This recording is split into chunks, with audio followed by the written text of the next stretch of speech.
Orang kalau korupsi itu bukan tidak sadar kalau korupsi itu salah. Cuman saat korupsi tidak ingat kalau korupsi itu salah.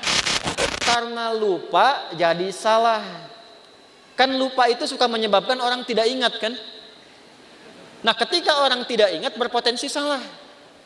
Kan sering saya bilang, orang kalau korupsi itu bukan tidak sadar kalau korupsi itu salah. Cuman saat korupsi tidak ingat kalau korupsi itu salah. Itu, Bu. Hah? Ini kalau tertukar sendal pulang dari sini, ada ngambil sendal punya orang lain, bukan tidak tahu itu teh punya orang. Cuman tidak ingat saat dipakai itu punya orang. Nah, lupa itu nasya, salah itu akhta'a.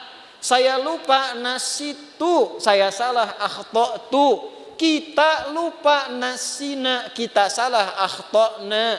Rabbana la tu'akhidna in nasina au. Nah, gitu. Ya Allah, kalau kami lupa dan dengan lupa itu salah, mohon jangan hukum. Kata Allah, saya maha pemaaf, saya maafkan kalau kamu memang sadar itu salah. Karena itu jawaban pertamanya wa'fu anna. Tuh, al-afu. Subuh 4.35, salat 5.34. Terlambat karena sengaja, bukan karena tertidur. Nonton, aktivitas begadang, tidak ada perlunya. Udahlah sampai situ aja gitu ya. Tiba-tiba terlambat, salah. Dosa tidak? Iya, karena sengaja berpotensi menunda waktu sholat. Nah, itu ada kesalahan. Kesalahannya disebut apa? Dzambun. Bisa tulis supaya lebih terlihat.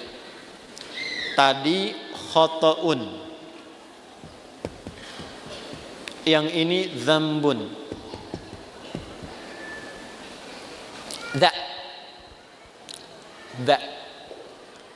Nah, ini pakai dza, dzambun. Dzambun itu, maaf, salah yang mengandung unsur dosa. Sengaja menunda sholat, terlambat, dzambun. Allah tidak ingin hambanya pulang ke akhirat bawa dosa. Maka diturunkanlah sifat yang kedua, namanya Ghafir. Apa namanya? Ghafir. Ada surah ke-40, surah Ghafir. Lihat ayat ketiga. Ghafiri dzambi. Ghafir dipasangkan dengan dzambun. Ghafiri dzambi wa qabilit taubi. Ini Ghafir. Ini al-afu.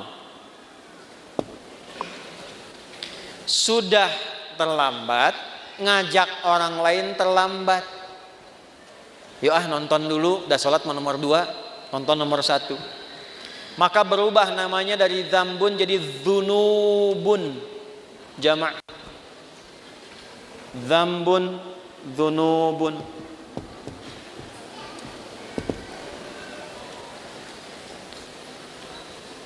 Sudah mencela, merasa paling hebat, merasa paling bagus, terakumulasilah dzunubun. Maka muncul sifat Allah yang ketiga untuk berpotensi menggugurkan itu. Namanya Ghaffarun. Ghaffar. Apa namanya? Di dalam surat apa? Surat Nuh ayat berapa? Ayat 10. Faqultu astaghfiru rabbakum innahu kana ghaffara. Kenapa menggunakan Ghafara tidak Ghafira? Karena umatnya Nabi Nuh sudah terakumulasi kesalahannya. Sudah mengancam Nabi Nuh, sudah nuduh Nabi Nuh, menjelek-jelekan Nabi Nuh, ngusir Nabi Nuh, menantang azab. Maka diturunkanlah kalimatnya bukan Ghafir tapi Ghafar. Sudah terlambat sholatnya, ngajak orang lain gak ke masjid, mencela orang yang ke masjid. Ayo atuh orang nonton heula, sholat dah sholat nomor 2 tuh. Isin aku itu kamar masjid, ada eta mah sok soleh wungkul. Paham? Ya. Maka yang keempat ini ditambah ada zalimnya. Namanya dzunubun ma'adzulmi. Dzunubun ma'adzulmi. Dzunub dan zalim. Apa dalilnya? Contoh Quran surah 2 Al-Baqarah ayat berapa? Ayat 114 misalnya. Wa man azlamu zalim. Wa man azlamu mimman mana'a masajidallahi ay yuzkara fiha ismuhu wa sa'a fi kharabiha. Paham? Tidak. Siapakah kata Allah? Nih nanya sama kita. Pertanyaan ini gak usah dijawab karena Allah sudah maha tahu. Namanya pertanyaan retorik. Pertanyaan retorik itu pertanyaan yang diajukan untuk menggugah kita supaya mikir, bukan supaya jawab. Seperti khatib Jumat nanya kepada jamaah. Sudah menerangkan, dia tanya, apakah jamaah semua masih merasa beriman? Jangan dijawab, masih. Nah, ini masalah. Saya pernah khutbah Jumat tuh, satu daerah di desa, ya kan? Bukankah Bapak ini semuanya beriman kepada Allah? Betul. Itu pertanyaan retorik. Allah nanya kepada kita, gak usah dijawab, supaya kita mikir. Maksudnya begini, kalian ini kenapa sih sudah berbuat banyak dosa masih zalim juga? Di antara perbuatan zalim dan banyak dosa, satu, ada yang sifatnya tentang ibadah di masjid. Orang yang mencegah orang ke masjid, sengaja menjatuhkan orang supaya keluar dari masjid, memfitnah ulama supaya tidak ada di masjid. Itu namanya dosa akumulatif plus perbuatan zalim. Syirik, inna syirka la zulmun azim. Syirik masuk kategori ini nih. Syirik itu zalim. Ya. Hati-hati ya, yang kecil yang besar sama saja. 7 dosa besar, nomor satunya syirik. Baik langsung atau menggunakan perantara. Langsung mengatakan semua agama sama, menuju pada Tuhan yang sama, cuma caranya beda-beda. Itu syirik lisan. Silakan, saya kalau masalah akidah tegas saya. Menggunakan perantara, pakai dukun, saya langsung saja nih, saya nggak perlu minta maaf. Ya, pakai dukun, menggunakan jasa dukun, menerawang air tuh, kira-kira malaikat ngatur apa enggak nih? Gimana supaya enggak hujan? Bawa panci, bawa apa, tokotok segala rupa itu. Kita itu umat yang sudah diatur dengan syariat, doanya ada.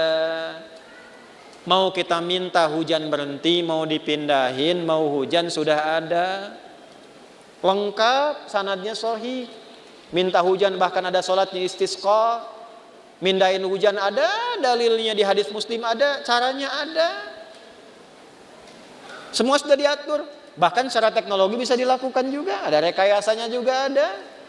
Nah, ketika menggunakan jasa lah gitu, ya, yang tidak diridhai dan ada dosanya, nah ini zalim perbuatannya.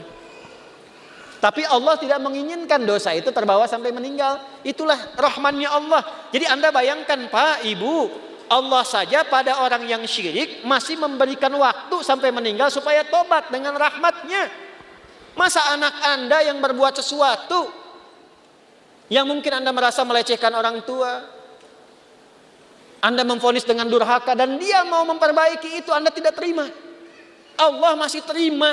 Anda bukan Tuhan, sudah tidak mengakui sebagai anak.